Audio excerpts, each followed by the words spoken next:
खूप कथांपैकी एक कथा जी स्त्रीचं वात्सल्य जपणारी, मायेपोटी कोणत्याही संकटाची पर्वा न करणारी अशी ती स्त्री निर्धन. आव्हानाला भिडलेल्या आणि डोंगीवर अस्ताव्यस्त पसरलेल्या रायगडाच्या भोवती झाडाझुडपांच्या जागी शेतकऱ्यांची बरीच गाडे. मुलींनी सागर गोट्याचा डाव टाकावा आणि ते विखुरलेल्या सौर्य सागर गोट्यासारखे दिसावे तशी त्या गावातील लहान व्यक्ती या गडावर आपला त्यातलंच एक गाव रायगड. 20-30 गवती चित्राचं हे गाव. एका दुसरं घर कौलावून आजही घास रूपात आहे. नवरात्र सण, गडावरचा दसरा नगाड्याचा आकाराने शिलांगण. छत्रपती शिवाजी महाराज मिरवणुकीने शिलांगण परतले. दरबार मान पान झाले. खांद्याला खांदा भिडावून सरदार शिलेदार एकमेकांना भेटले. पुन्हा वर्णाचा सण साजरा झाला. 4 दिवस उलटले आणि गडाच्या भोवतीच्या वाड्याच्या हुंड्यात गडाच्या गावकऱ्यांच्या एक श्वासपायी वाडी देऊन गावकऱ्यांना गडाचा निरोप सांगून गेला.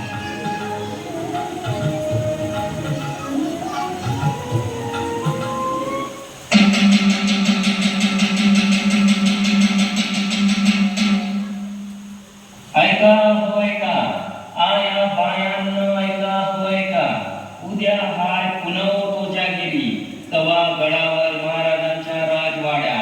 संध्याकाळी दूध लागतंय हंडा हंडा, तरी संध्या आया बायांनी जमल तेवढं दूध हंड्यात 20 मावळाच्या आत गडावर वाड्यात आणून घालावं.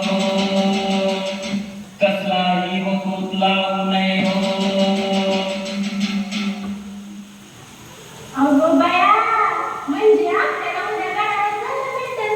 होय की, अगं गडावरची शोभा लय भारी असते. असं वाटतं की शोभा मन भरून बघतच बसावी.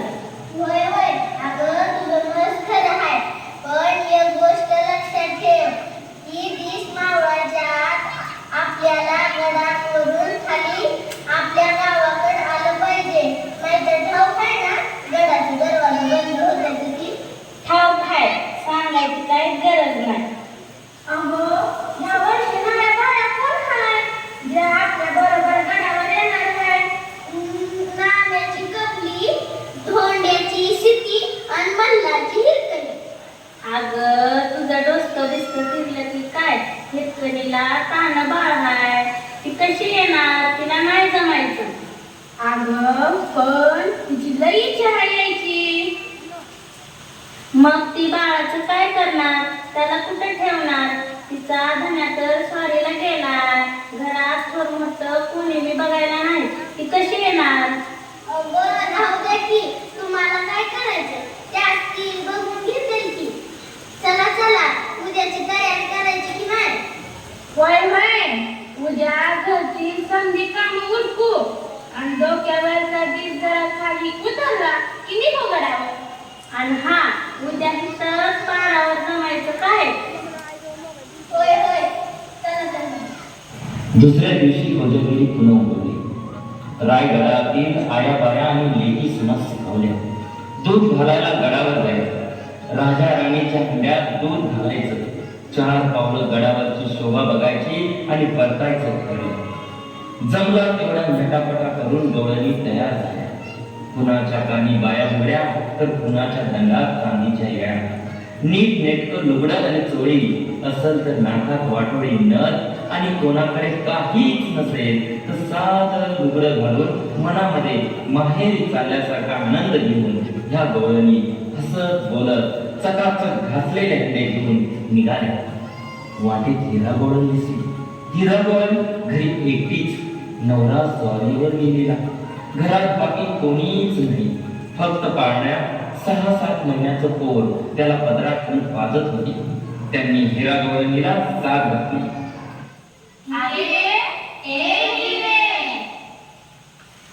आले आले, पोराला घोळीत निघवत होते. तो आता गाढ झोपलाय. आणि मध्येच तुझं बाळ उठलं तर? अगं तो आता पिऊन झोपलाय. आता 30 माणूस तर तो काही जागा होत नाही. तो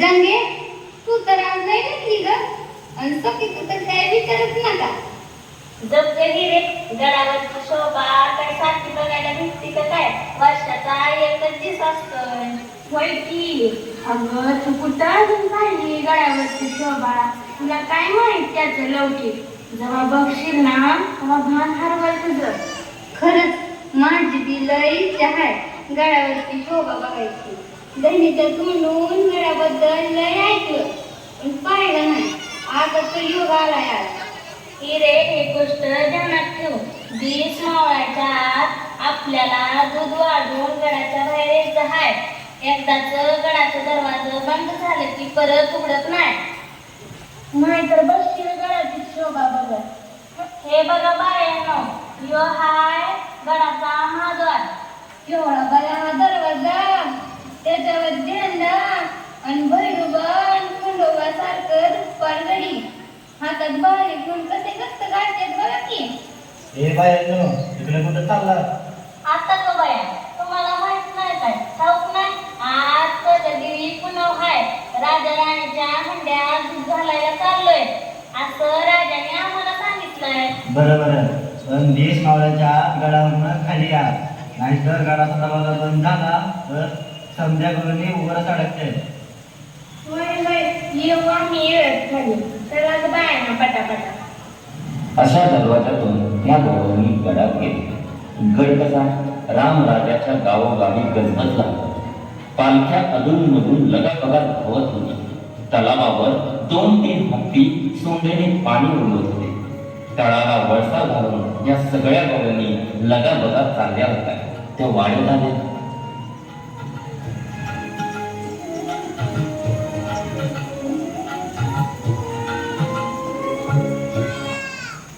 अगं बया एवढा मोठा स्वयंपाकाचा राजवाडा अगं ह्याला उत्पादखाना असं म्हणतात चला चला समजा बायांनी रांगेत उभे राहा तिथं आपल्या दुधाच्या कळशा आणि हांडे रिकामे करा आणि पैसे घ्या तुझे किती माझा एक खंडा हा हे घे 12 आणे आणि तुझे माझ्या 2 वर्ष तुला घे 10 आणे अगं तुझे किती माझा एक खंडा हे घे 12 आणे तुझे किती 2 कळशा हे घे 10 आणे आणि तुझे किती 2 वर्ष हे घे 10 आणे आणि तुझे किती 2 कळशा हे घे 10 आणे रिकाम्या झोळीवर आणि कमरेवर रिकाम्या खंडे व घगरी घेऊन गोळणी सगळीकडे टकामका पाहत राजवाड्याबाहेर पडले सूर्याने डुबायला घडीभर वेळ 2 पैसे जास्तीचे मिळाले या आनंदात साऱ्या गोष्टी बनवल्या हसता बोलता नाकातील नखाचे झुटके हलत होते पण एकटी हिरा एका खडकावर उभी राहून दोन्ही हातांनी रिकामा हंडा गुडघ्यावर ठेवून समोर दिसणारे गडाचं रूप पाहत होती ती पहिल्यांदाच गडावर आली होती हे रूप पाहण्यात ती दंग झाली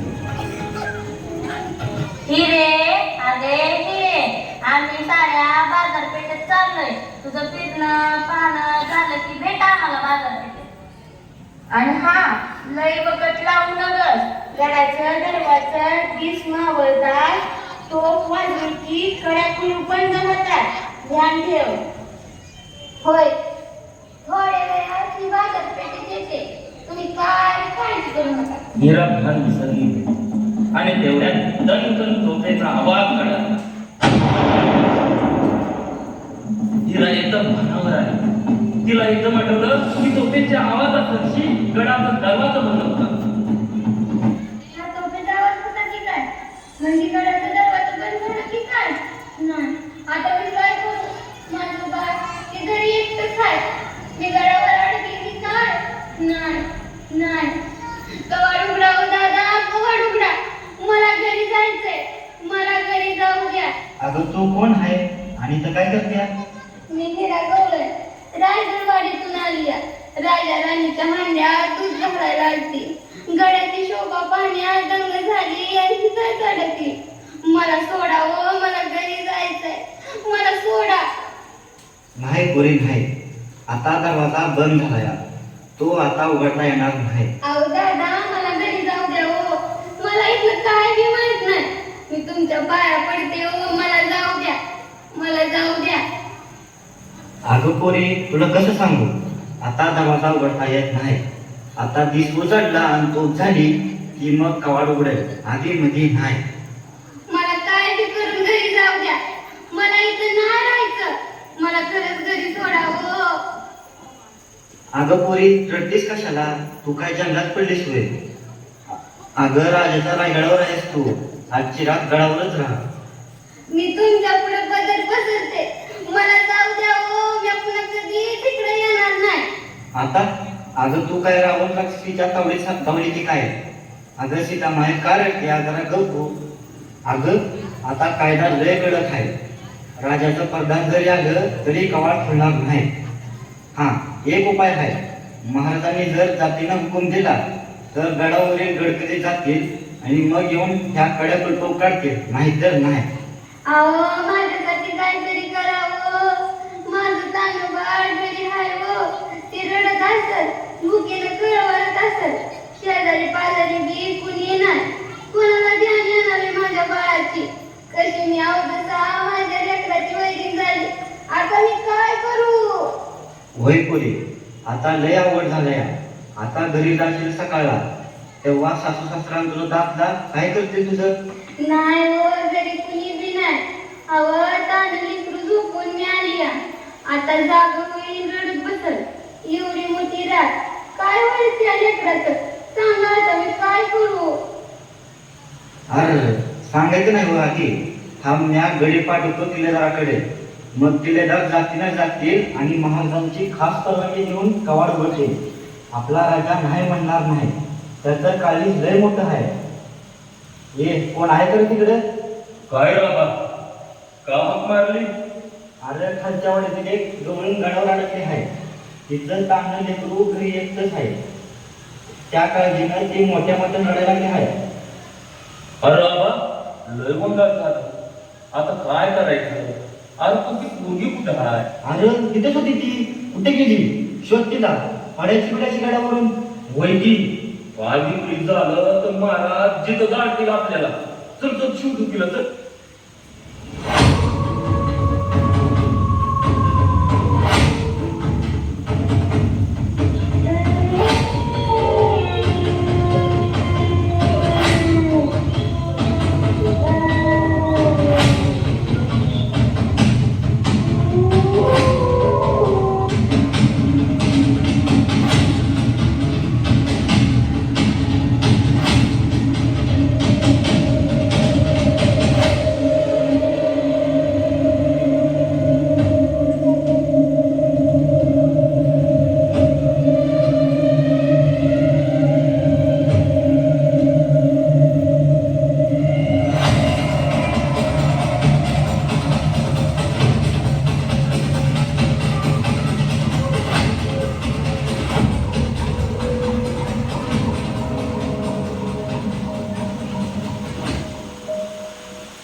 आईच्या वात्सल्यापुढे कोणतीच शक्ती मोठी नाही. मग कितीही संकटे पर्वतासारखी समोर आली तरी त्यात पार करून ती पुढे जाते. अशा भयानक बुर्जावरून घराजवळ उतरली, आपल्या बाळाजवळ पोहोचली. दुसऱ्या दिवशी गडावर हिरकणीचीच बातमी वाऱ्यासारखी पसरली. महाराजांनी हिरागवळणीला दरबारी बोलवून तिच्या धाडसाचे कौतुक केले. तिला साडी चोळी देऊन तिचा मान सन्मान केला आणि ज्या बुर्जावरून हिरकणी उतरली त्या बुर्जास हिरकणी बुरुज नाव देण्यात आले.